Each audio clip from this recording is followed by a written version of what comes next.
Vaishnavi Lokhande to introduce our second guest for today, Dr. Samir Patil.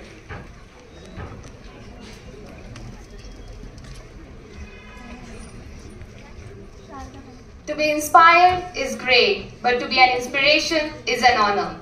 It is my pleasure to introduce the next distinguished speaker for today's program. Dr. Patil completed his PhD in International Politics from Jawaharlal Nehru University, New Delhi. Title: India's Nuclear Decision Making. Dr. Patil is a senior fellow at the Strategy and Technology and also the Deputy Director at ORF, Mumbai. He was also a fellow at the International Security Studies Program, Gateway House, Mumbai. He was also a part of the inaugural rounds of India-US and India-UK strategic intelligence dialogues after the 2008 Mumbai attacks. Dr. Patil earlier worked as Assistant Director at the National Security Council Secretariat in Indian Prime Minister's Office, New Delhi. He also serves as the dissertation advisor at the Indian Naval War College, Goa. In 2019, he was a recipient of the Canberra Fellowship, Australia. His research encompasses and focuses on the intersection of technology and national security on key issues such as cyber security, defense, regional security, and Kashmir links.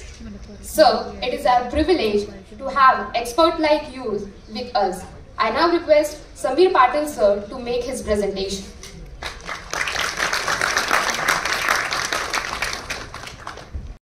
College, but I've always heard about the quality of the students of SP College, and I'm being here now. I just reconfirms and revalidates what I heard over the last few years. So, as was said in the introduction, I primarily work currently at the intersection of technology and national security.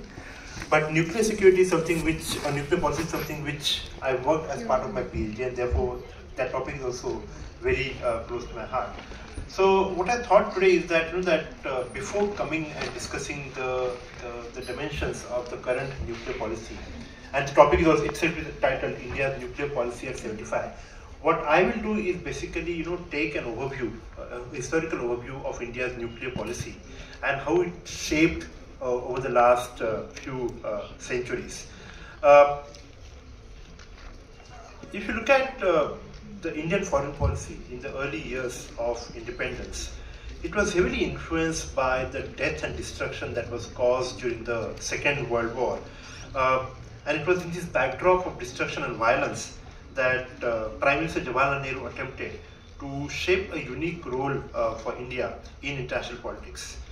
He assumed the role of Prime Minister with a strong belief that India's foreign policy had a critical role in the shaping of the international system, and he believed that India's policies would be, in a sense, a catalyst for better relations among the newly decolonized countries of Asia as well as in Africa. Of course, he also wanted to shape India's behavior distinct from the European colonial powers because he believed that colonialism and power politics had, in a sense, ruined the entire world. And therefore, at least on three critical issues which faced the global community after 1947, the issue of racism, the issue of decolonization, and the issue of nuclear disarmament, Prime Minister Nehru utilized diplomacy and moral persuasion to mobilize the global public opinion. And the hallmark of the Indian foreign policy during that time was what you must have read about in your studies, the concept of non-alignment, which was basically that not to align with the two power blocks which had emerged during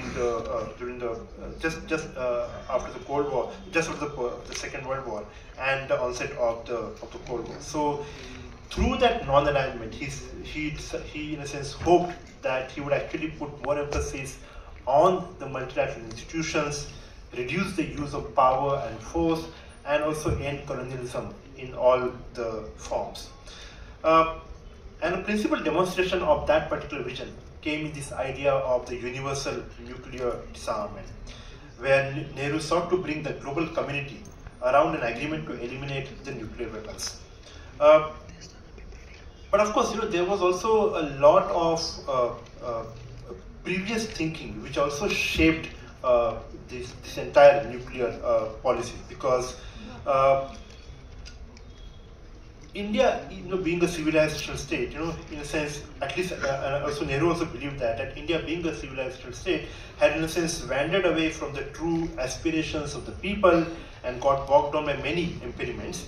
And in his assessment, India remained backward because it lagged in the development of science and technology. I identified three historical influences on India's nuclear policy. First is what we have generally thought about, which is the tradition of peace and non-violence, which is one of the critical historical traditions of India. And in a sense, we have the teachings of Lord Mahavir, Gautam Buddha, and of course, Mahatma Gandhi took it forward. And of course, the fact that India was a very unique civilization where all the religions, all the faiths came together, and they, in a sense, acted as become part of this melting pot. And that was, in a sense, this tradition of tolerance, peace, and non-violence. And that also shaped India's approach to the nuclear policy. Writing in the Discovery of India, Nehru said that expansion, conquest, and the balance of power inevitably leads to conflict and war. Instead, what was needed was cooperation based on equality and mutual welfare. And it thus became a cardinal principle of Indian foreign policy in the initial of independence. Under Nehru, India projected itself as a power that sought to promote values and norms mainly by non-coercive means.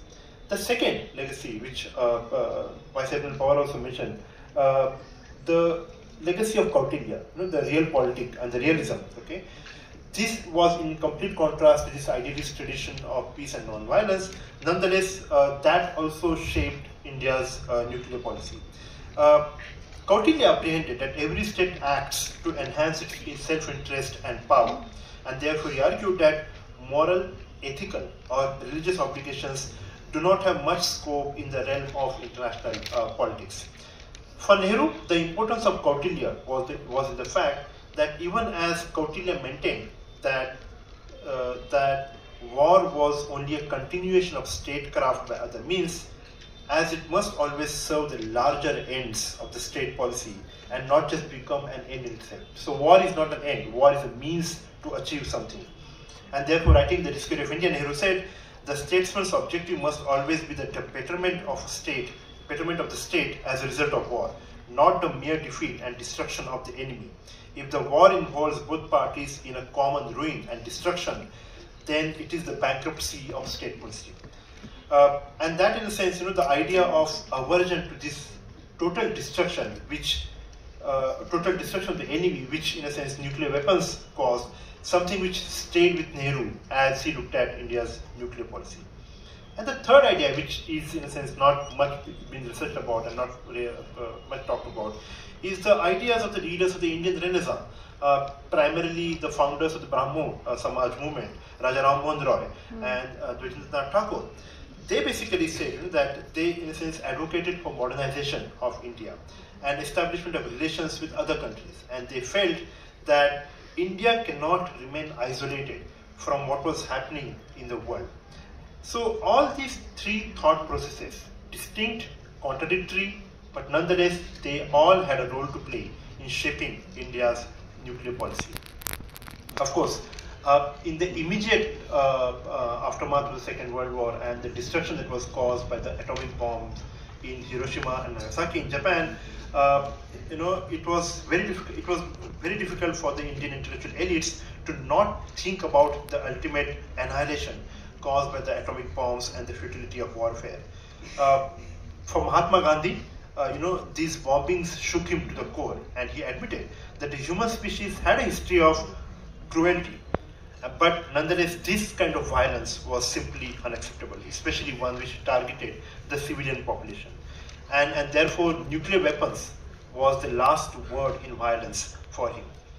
But of course, in January 1948, when Mahatma Gandhi was assassinated, the entire mantle passed on to Nehru to shape India's nuclear policy.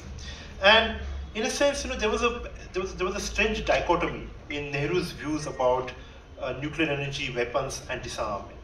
As I said, that he was opposed to this idea of ultimate destruction of the enemy, which nuclear weapons caused. and particularly, after he heard the news of the Hiroshima and Nagasaki bombing, he said, that another world war will be fought, where the nuclear weapons will play a role, and therefore that would be suicidal for the entire humanity, because India also will suffer destruction, but also other countries will also suffer the destruction. And therefore, he emphasized world peace, and he said that world peace was a precondition for India's economic development. And that was an urgent task for his government as he assumed the reins of power when the Britishers left. He also realized that even though whatever nuclear research that was going on in India was much more advanced, he also realized that pursuing that research will, in a sense, require much more economic resources, because you have to keep pace with what was happening in UK, what was happening in the Soviet Union, in the United States, and of course China. And therefore he said, he in a sense, thought that whether India will be in a position to put those many resources in the pursuit of the nuclear research. So in a sense, his idea was that he did not want India to participate in the arms race, because it was a race which India could not run and did not wish to participate. And therefore he proposed global nuclear disarmament, including the notion of a nuclear test ban treaty and the freeze on the production of fissile material, the material which goes in the making of the nuclear bombs. And therefore his focus on disarmament was a solution for the nuclear proliferation. He also said that this idea of nuclear disarmament applied not just to the horizontal proliferation, but also the vertical proliferation. Now, what is horizontal proliferation? What is nuclear? What is vertical? Horizontal is basically increase in the number of countries having the nuclear weapons. So first it was the United States through the Manhattan Project, then came the Soviet Union, then came UK, and then came China. So you had number of countries increasing which were having access to the nuclear weapons, but also vertical proliferation. Vertical proliferation is basically the fact that whatever nuclear weapons you have, you will continue to modernize and upgrade your capabilities. So for instance, you have one TNT weapon, then you would go on to acquire 2 TNT of capability, 3 TNT, 4 TNT, that kind of thing, right? So you also did that kind of vertical proliferation by upgrading your capabilities. So horizontal meant basically the number of countries having the nuclear weapons, and vertical basically meant the continuous upgradation and modernization of your nuclear weapons. And therefore, when Nehru became the Prime Minister in 1947, he also had the External Affairs portfolio. He was also the Minister of External Affairs. And therefore, when whatever international opportunity that he got, any forum that he got, he talked about the idea of nuclear weapons and the idea of the nuclear disarmament. But in a sense, I said that there's a dichotomy in Nehru's approach, because even as he pursued the idea of nuclear disarmament, he also felt, and what I mentioned earlier, because he believed that India could not become a modern state because it had wandered away from science and technology.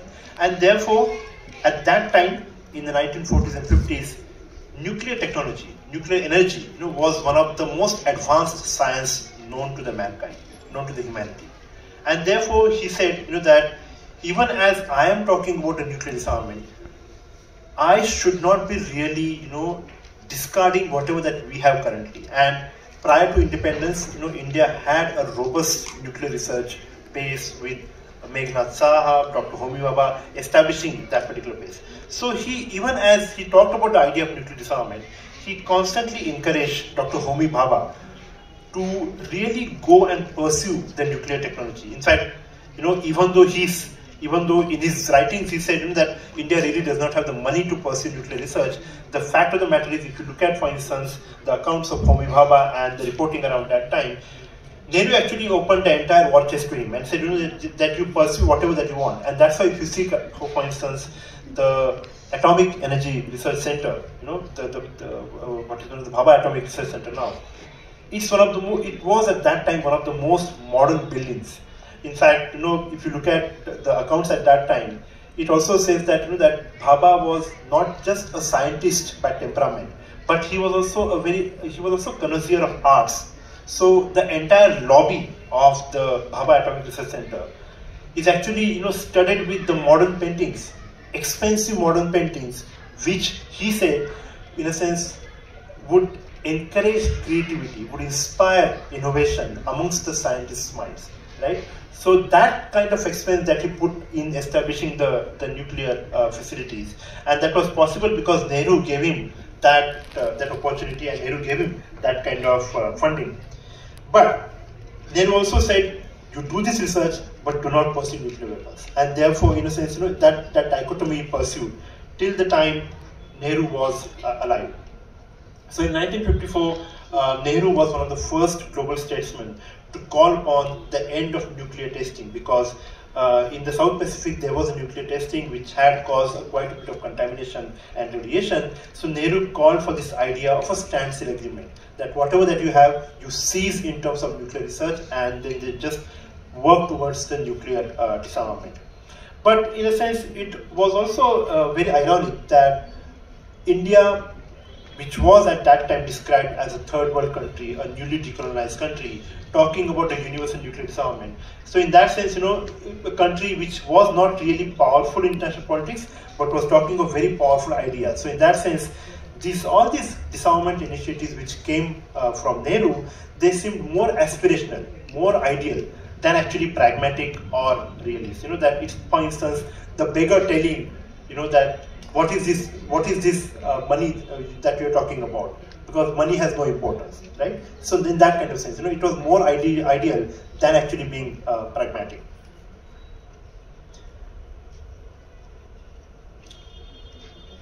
This belief in disarmament persisted in the 1950s, but received a dash in 1964 when China conducted the nuclear test.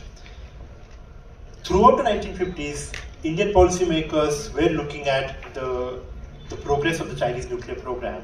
And in fact, at one point in time, Nehru even said that our nuclear program is better than the Chinese nuclear program, right?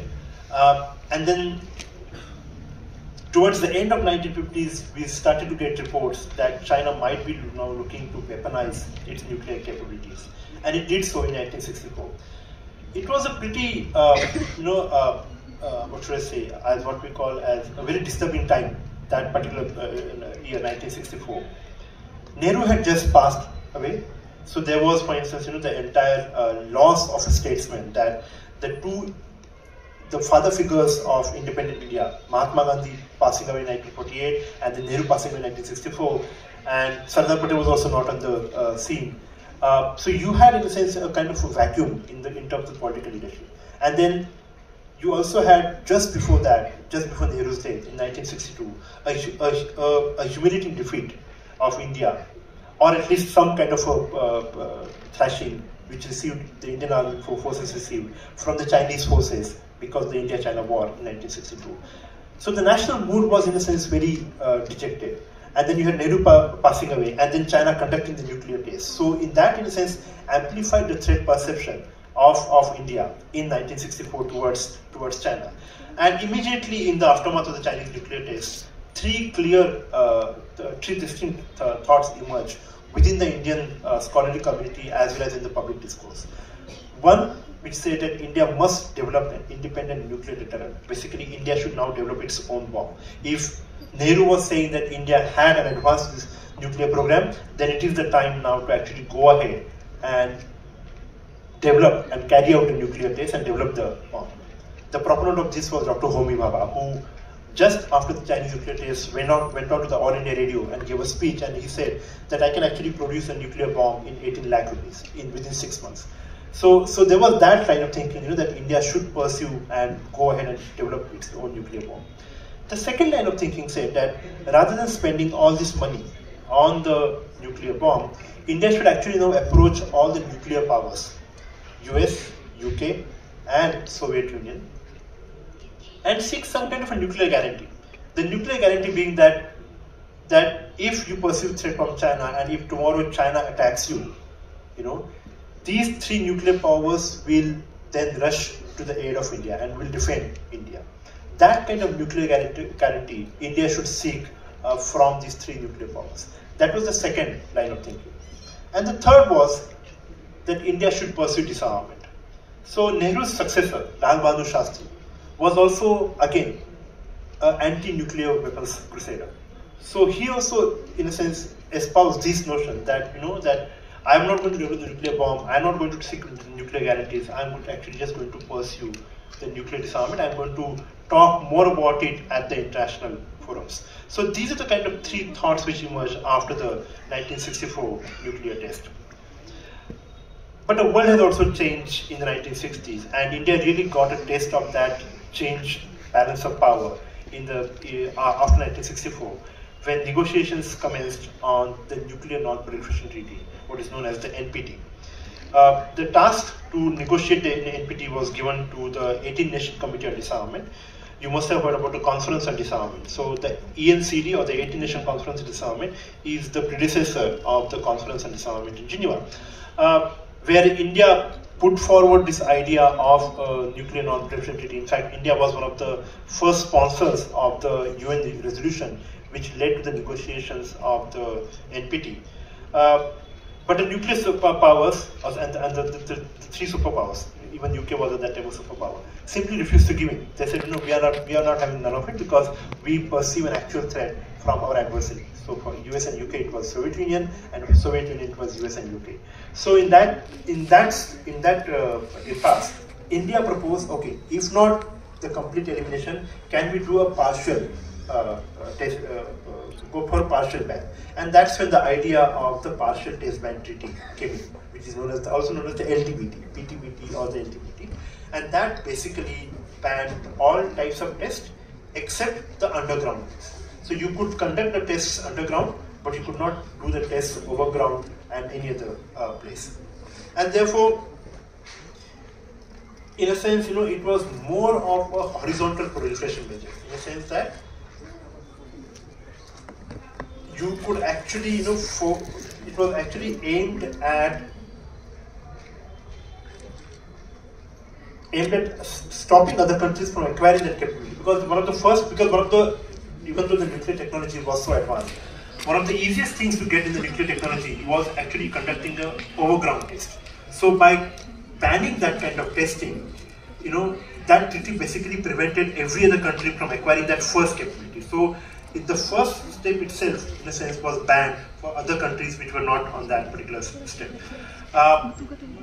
But that did not stop the other three countries from pursuing any other type of testing. In fact, by that time, many of the US, UK and Soviet Union had also developed underground testing capabilities. So for them, it really did not matter that the treaty had banned the overground testing.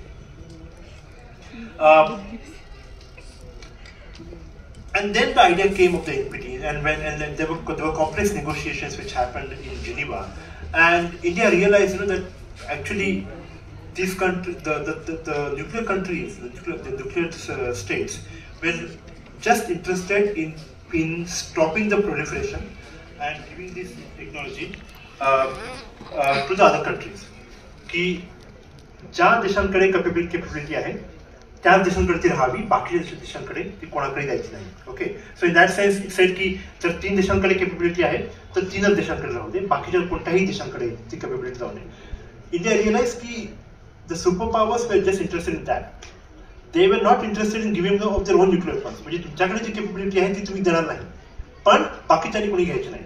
So the entire NPT negotiations happen like that, की they were not interested in pursuing nuclear disarmament. They were interested in pursuing arms control, which is basically की आम्ही आमची capability develop करणार नाही, पण तुम्ही पण तुमची capability develop करायची नाही. And therefore, in 1969, when the treaty opened, India was one of the first countries to reject the treaty. So it's quite ironic की 1964 मध्ये इंडियाने basically treatyला support केलं, and 1969 मध्ये जेव्हा treaty open झाली signature साठी, इंडियाने त्या treatyला reject केलं, right? But that was the bitter experience of the NPT, and that, in a sense,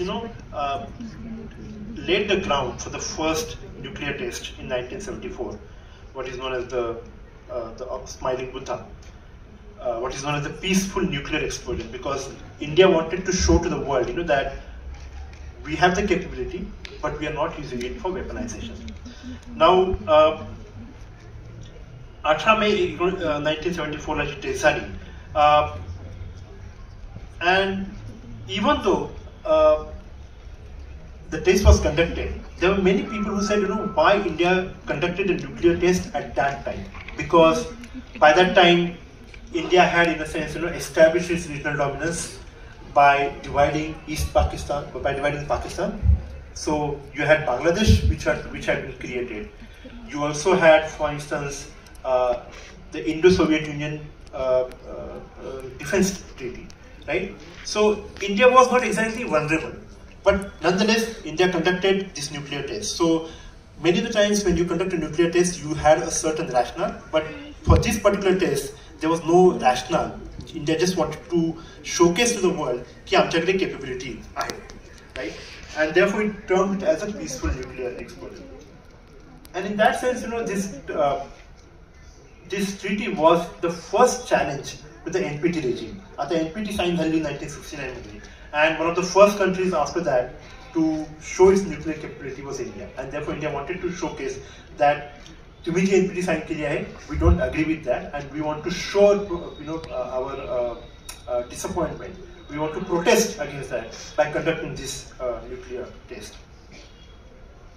But again, it was very interesting because एकीकडे आपण बोलत होतो की that we are not happy with the NPT and we are not happy with the clauses of the NPT, but at the same time, on the other hand, after the nuclear test, जेव्हा काही बाकीचे देश, when they approached India, ki now that we have conducted a nuclear test, can you also give us the technology? India said no, we will not give you the nuclear technology. So many countries, Saudi Arabia, Iran, Libya, approached India saying, now that you have shown the nuclear capability, can you give it to us? Can you, just teach us how to conduct a nuclear test? But India said no. So in that sense, even though India did not agree with the NPT clauses, its behavior was such that it agreed with the NPT clauses. That it also sought to prevent other countries from getting access to the nuclear technology.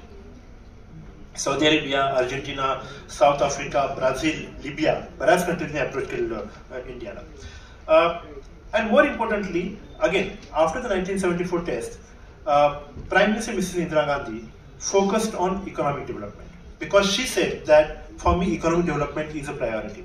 And she was also shaken up by the fact that after the 1974 nuclear test, there were sanctions which were imposed by the West on India.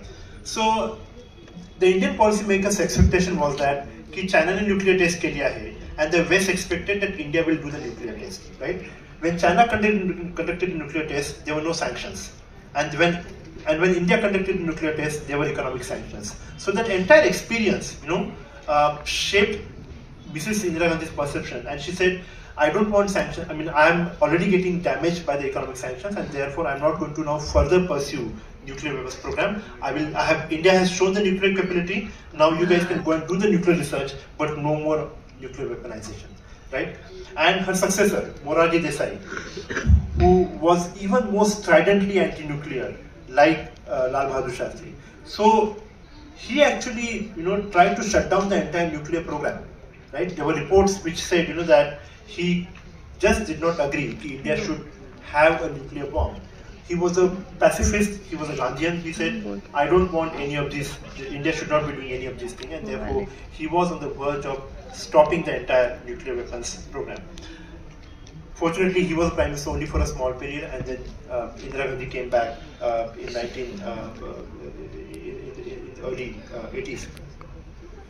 And then she resumed the entire nuclear program. Now, if you look at the 80s, especially late 80s, Cold War, that was beginning. There was the end of the beginning of the Cold War, and what happened was, जेव्हा Cold War Sampat आलं तेव्हा US and Soviet Union मध्ये बऱ्याच arms control treaties आल्या, including the SALT I and SALT II, Intermediate Nuclear Forces Treaty, INF Treaty. So that gave hope to India कि now that the superpowers are pursuing arms control, maybe this is the time to once again push the idea of nuclear disarmament. And therefore, in 1988, Prime Minister Rajiv Gandhi proposed a new action plan called as Rajiv Gandhi Action Plan on Disarmament. Okay, this was basically talking about two ideas. One is universal. Nuclear disarmament should be universal. सगळ्या countries आपली nuclear weapons capability sacrifice करायला पाहिजे. And secondly, it should be a time-bound plan. की म्हणजे तुम्ही specific time frame मध्ये केलं पाहिजे. That and it can be a time frame which is agreed upon by the country. Maybe 2 वर्षामध्ये, 3 वर्षामध्ये, 5 वर्षामध्ये, whatever you do, you have to do it within time bound. You cannot just say, okay, I'm going to give up nuclear weapons, and then you keep on saying that for 15 years. No.